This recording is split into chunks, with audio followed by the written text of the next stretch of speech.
Welcome to the September the 19th, 2006 taping of It Happened in Grand Prairie, Texas. And it is so wonderful. We have a wonderful show for you today. This is our history tape number 582. And are we ever more honored today? We have on the dais a very special young man because history is as we live and do, and this man has been living a fast-paced life since he came to us from Euless, Texas, as the city manager of Grand Prairie, Texas, and we're so pleased to have on the dais today Mr. Tom Hart. Welcome to the set, young man. Well, thank you very much. It's nice to be here. Wonderful. And it's so wonderful to have you as our city manager because we worked real hard to get you to come here 15 years before you came, and of course the cards were not played exactly right, and you didn't get to come to be with us because you had many things going in Euless, Texas that you were so proud of. You wanted to stay there a while and get some experience, I understand, and when you did, you really have gone out for Grand Prairie, Texas. And today we'd like to just talk about the real Mr. Tom Hart. Okay. All right. First of all, we'd like for you to tell us a little bit about your family before we get into your career. Would that be possible? Well, Ruthie, I'm always willing to talk about my family. I've been very blessed there. Yes, you have. You've got to meet most of my family. In fact, you've got to watch them grow up these last few years. So, as you know, I'm married to a young lady named Susan. Yes.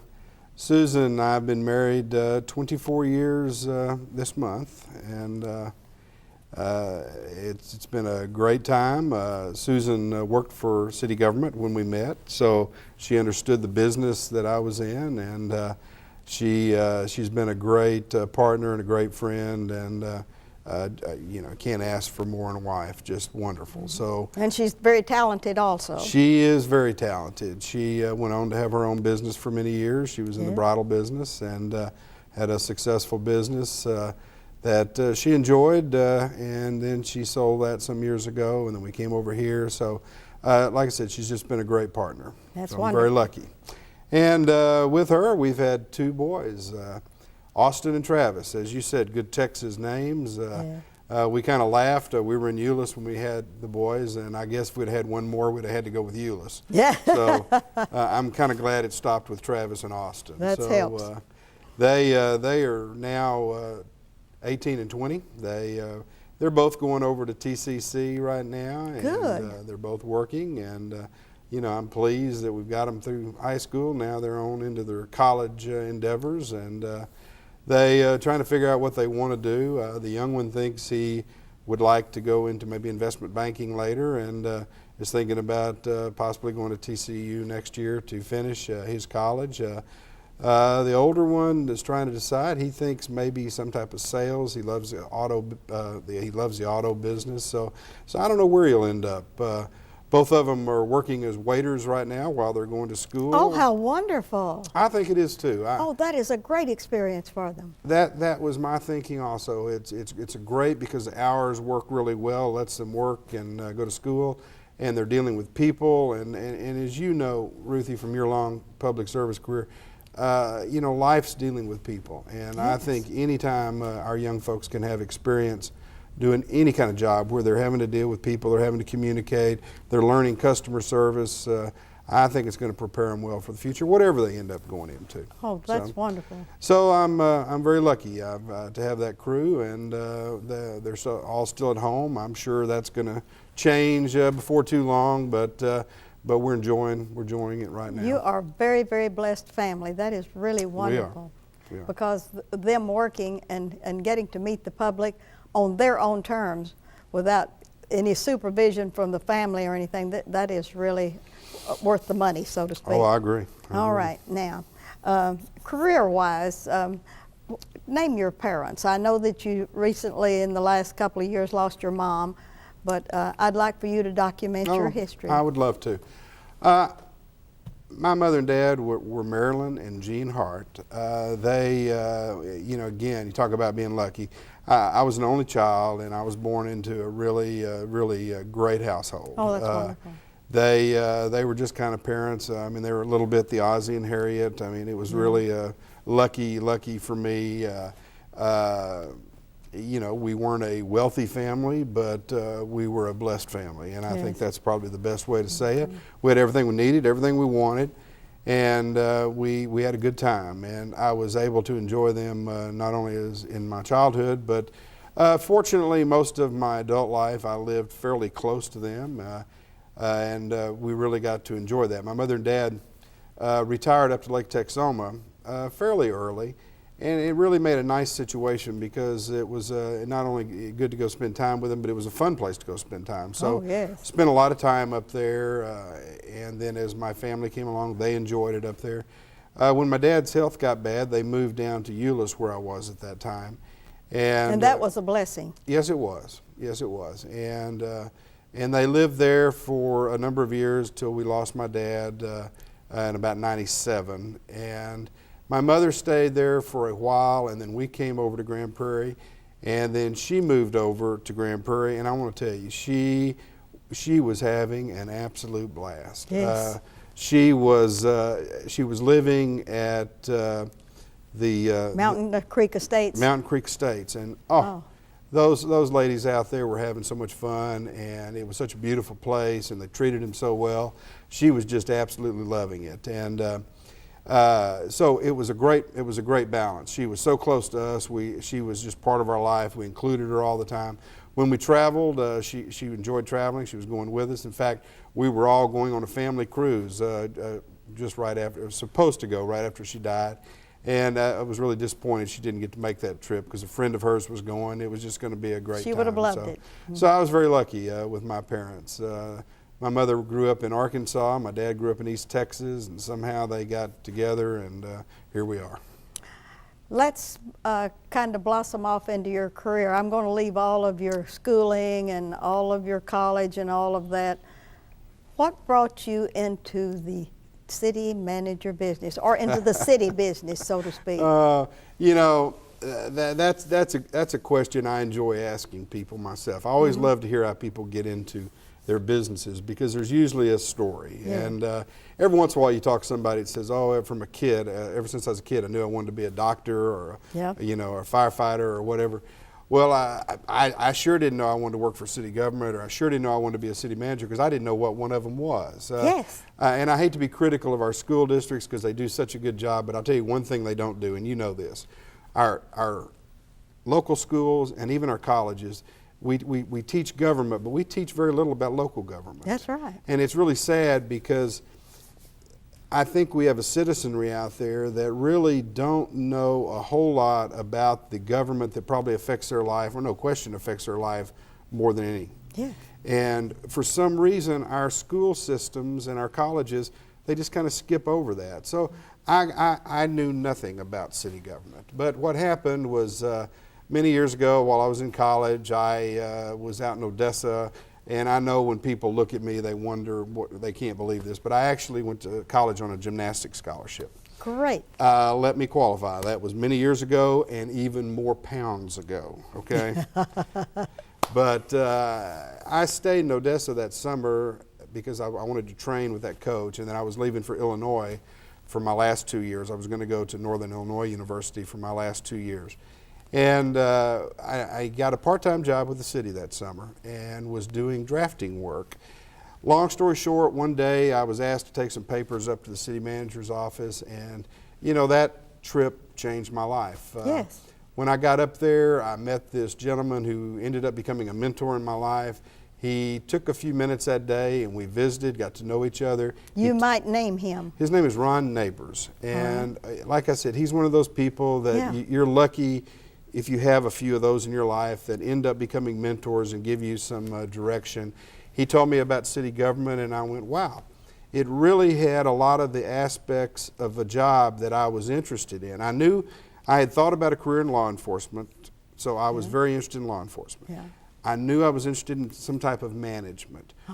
Well, when he told me about city management, it had everything. I mean, city management included law enforcement, it was management, it was getting to work with, you know, a lot of different subject matters, and as you know, I'm ADD.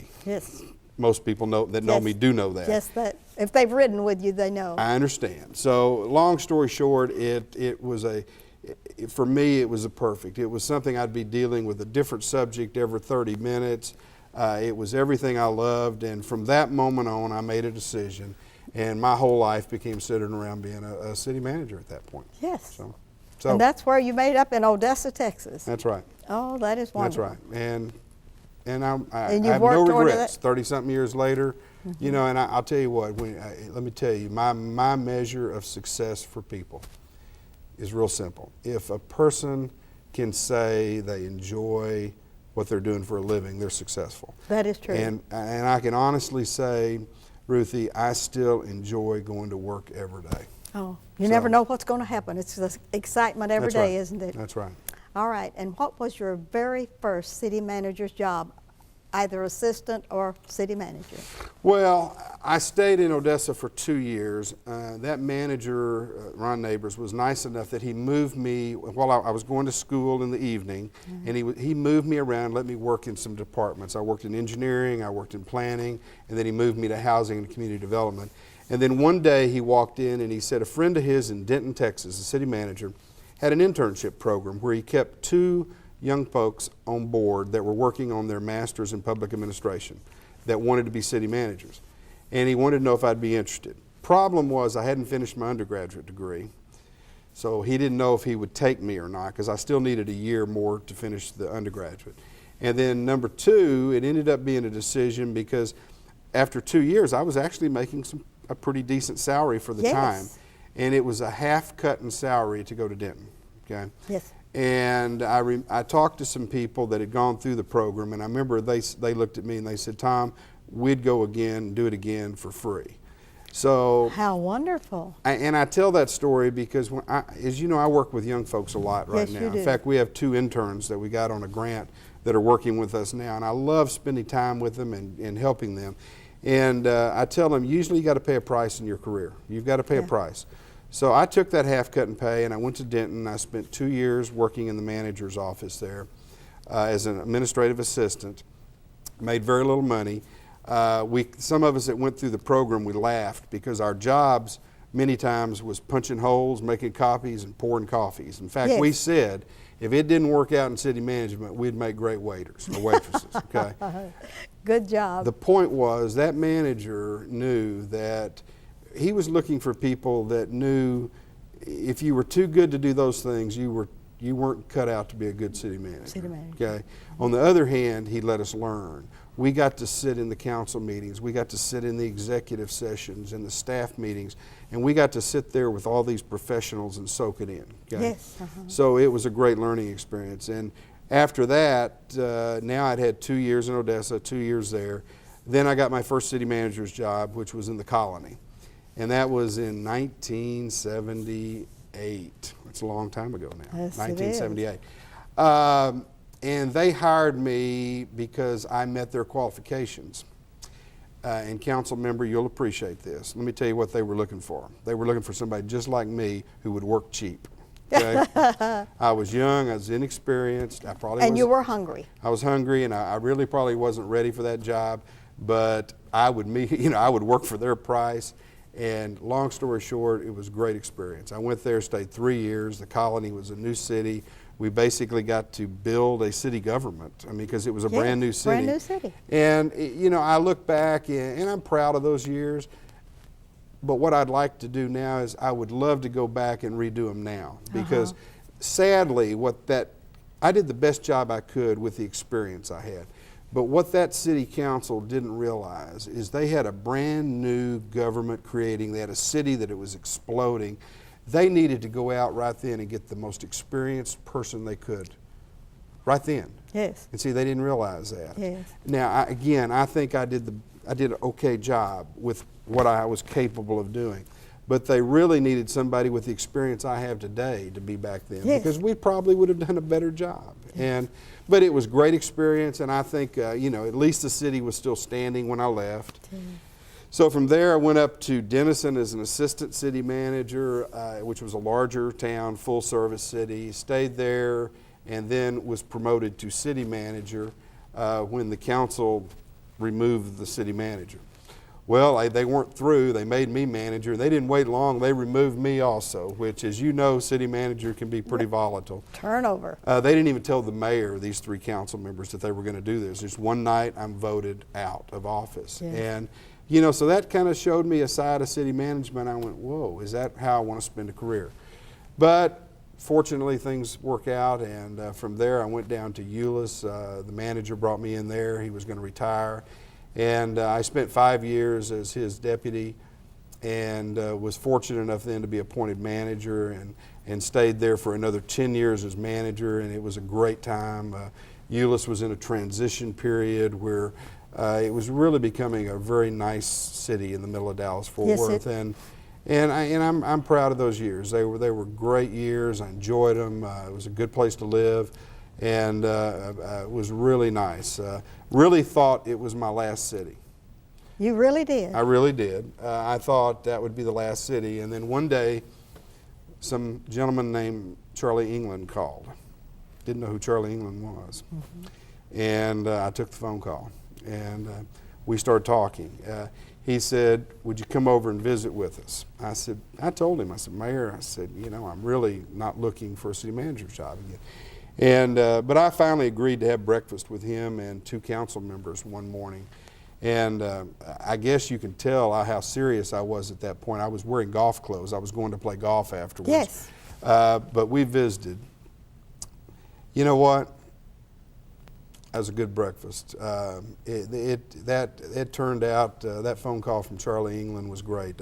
As you know, part of the history was that I had tried to come to Grand Prairie about 8 years before that, and had applied, and it had gotten into a situation where it got down to, as I understand, a couple of candidates, myself, and another gentleman that ended up getting the job. And I remember being very disappointed. But you know, the good Lord works in mysterious ways, and yes. I really believe that, and I'm really a believer that things tend to work out for the best. And you know, you lost that vote, as I understand, back then. Mo Day and I lost our votes, but we capitulated. You did, and you got a great manager who came in and went through some very tough times with the city. So y'all ended up making a good choice. And you know, Ruthie, I'm now glad, in hindsight, wonderful, I'm glad you lost that vote then. He took the hit for us, didn't he? He did. It was and I'll tell you, Gary Gwynn I have so much respect for, because, you know, as you know, Grand Prairie was going through some transition yes. points, and it was some tough years. Yeah. So in '99, when you finally got that, you won that vote, and I came over here, what a great time to come to Grand Prairie. Oh, it was marvelous. Great time. So I'm really pleased with the way the history did work out now, and I have really been fortunate to come to Grand Prairie at a great time because of what's happening, a great time because of what the council is like. We have, in fact, I remember when I came over here in '99 thinking, you know, I don't know how this is going to be. It's a single member district, it's 9 council members. I'd never worked with 9. 9 is a bunch. It is a bunch. Yes. But, and I can say this honestly now, the best council I've ever worked for. They make me proud to work for them. And because of that relationship that we have here, I think is part of the reason Grand Prairie is doing as well as it is now. We have a council and a staff that work in a partnership. Again, I'm just proud to work for that council. So it has turned out to be, I don't think there's any better job in the country, and I don't think there's any better council. So I've been very fortunate. Longer answer than you wanted, sorry. No. Next thing I wanted to get to, you were really, really sly, because you purloined some wonderful, wonderful people when openings came about in Grand Prairie, Texas. You have brought up some majestic people. You want to brag on them a little? Well, you know I do. Yeah, we've done pretty good there. Yes, you did. In fact, I know some people raise their eyebrows because as I started filling some positions early on, I brought a few people from my last organization, and I know people are going, oh, you know, what's he doing? But I think time has proven there was a reason I brought them. Some of our staff go back with me nearly 30 years in 3 cities now. I mean, you know, our director in Parks and Recreation, Rick Harrell. Man, oh man. Has he not been an impact on our city? What a fine, fine leader. Well, so there was a reason I brought him. Now, Rick was a good friend. Some people said, well, you're bringing a friend over. I said, yes, You I bet. am. Yeah, You he's bet. a great friend. He's like a brother to me. But he's somebody that he worked for me in Euless.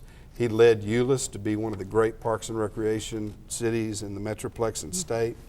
He worked for, he worked for me in college, in the colony. I hired him out of college over 25 years ago.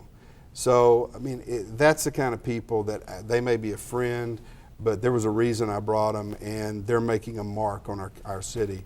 And then you can go on down the list. Now they're not all from Euless, as you know. We have stolen from a few other cities also. Yes, you have. In fact, I was told the other day I'm probably not the most favorite manager, because what we do, and what we do is real simple. And you know what? I kind of replicated what the mayor did. The mayor told me that when they were looking for the city manager, when they hired me, that he went around and started asking who would be a good candidate. And in fact, he taught me something. It made sense. He said, you know what? The Metroplex has some of the best talent in the country right here. And if you can't find a good person typically right here, they're probably not out there. So we've kind of borrowed that. When we've had openings, we've gone out and we've started asking people, who are the best? Who are the best? And we've brought in people. Bob O'Neill, we got from the Council of Governments, been with them for 20-something years, came over, joined our team. What an impact he's made. So he wasn't on my staff in the past, but I wished he had been, because what change he's brought, what positive change he's brought. And paid for his salary the first year just in savings that he brought. We went out and found Bill Crowley over in the city of Rockwall. Oh my goodness. And how we found him, we started asking people in the development community, who's one of the shining stars out there that can help lead our city, because we're going to be blowing and going in the development area. And Bill Crowley's name came up, and we went after him, and we were lucky to get him, and brought him in with a Kevin Lasher that came in from Fort Worth. We went out and found, our new finance director, Deanna Ortiz. Yes. Now, we got Deanna from Denton, but I do have to admit, she did work for me in Euless before Denton. Denton snagged her from me at one point. It was a good growth opportunity for her. She went to Denton, a large city, became their chief financial officer, and now here she is with us, and she's going to be wonderful, wonderful. Tom Cox we brought over from Euless, but I brought Tom from the private sector. As you know, I think one of my philosophies, I like to balance our staff. And some of our staff is from the private sector and some is from the public sector, because I want to get that flavor mixed together where we're getting the best of both worlds. I hear people say, well, run it like the private sector. Well, you know what? In most cases, that's not good enough for me, Ruthie, because if you look out at the private businesses, there's a reason a lot of them go under. Because they're mismanaged. But there's a lot of them that are outstanding that I like to learn from. And you know what? I want to get some of those great people and bring them in. So we brought Tom Cox in. Kathy DiMaggio, our city secretary, who works with you guys on the council a lot. Very wonderful lady. Can you ask for more? Cannot ask for more. She's my historian in service. Yeah. And all of these people we've brought in have shared, the one thing we look for is, and this is kind of a little secret to me about hiring, and you may have heard this before, hire for values, train for skills. Well, first of all, the people we brought in already knew the skills, but they all shared our values.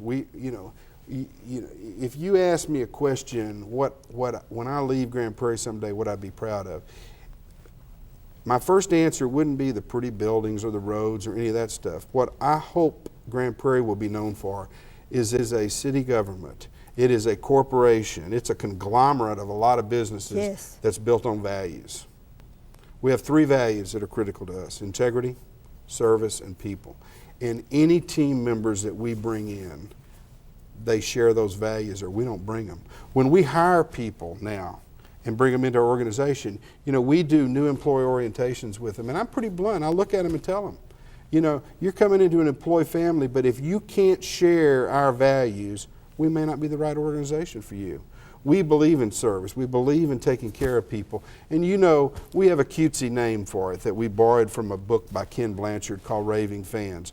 But we believe in that. We believe in creating raving fans. We believe in giving service at a level that the people will be talking about us. And I think people are talking about Grand Prairie. Yes. So the values would be first. Number two would be, in things I'm proud of, would be that team. And I've only named a few. Yes. I think we've got the finest team of municipal executives of any city in this country. And what a difference they're making. I have 4 minutes left on this interview, and I had a list of hard jobs for hard workers and all of the things you've accomplished through your leadership with all of the people that you've mentioned and hundreds more.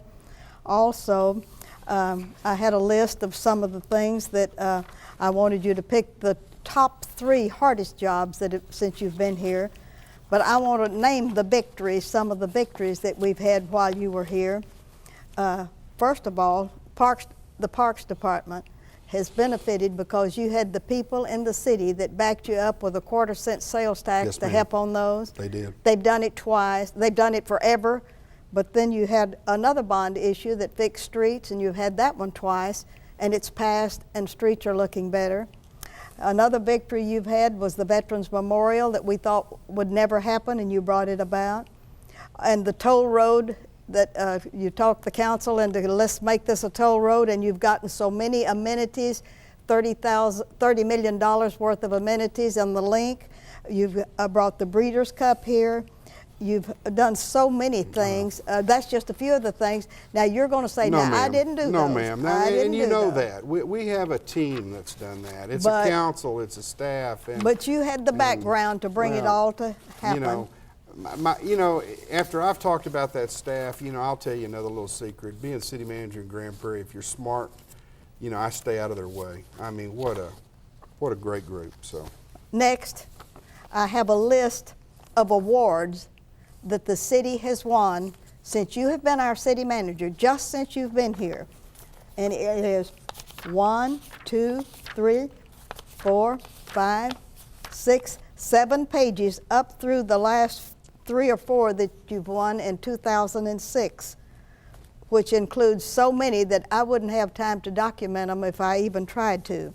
The next thing I wanted to bring about was some of the people that have come into our city during the time that you've been here, which includes the performances, including Amy Grant, Aretha Franklin, Bette Midler, Crosby and Stills, David Copperfield, Gretchen Wilson, hundreds of people that have come in here as performers at Nokia, and all of those horses that are famous that have come into Lone Star Park, and also all of the different people that have been in the audience. We have in the audience that we had people like Darrell Johnson, Deion Sanders, Dirk Nikoski, Don Hurley, Drew Barrymore, hundreds of people that have benefited that now know where Grand Prairie, Texas is located. And when I got to interview the young man that's on Wheel of Fortune, and I asked him, I said, "Do you know what town you're in?" I said, "I know you think you're in Dallas." And he said, "No, Miss Jackson, I know I'm in Grand Prairie because I saw the 3 signs coming in that says the next 3 exits are Grand Prairie." And so even the young man from Wheel of Fortune knows where he's coming to when he comes to Grand Prairie. We have 1 minute left. I want you to look out into your camera to Richard, and I want you to thank everyone that's helped you to where you are today. Wow. And bless you for the future. Well, thank you. First of all, thank you for having me. Again, I talked about my family. They've been totally supportive. Thank them. Ruthie, our mayor, I've got to talk about him. It's been You have 1 great minute. to have a special relationship with him, and he means so much to me in the city. You, our mayor pro tem, if there ever was an ambassador, I don't know if that's a good word for a city, you do it. The council, thank you. The staff, thank you.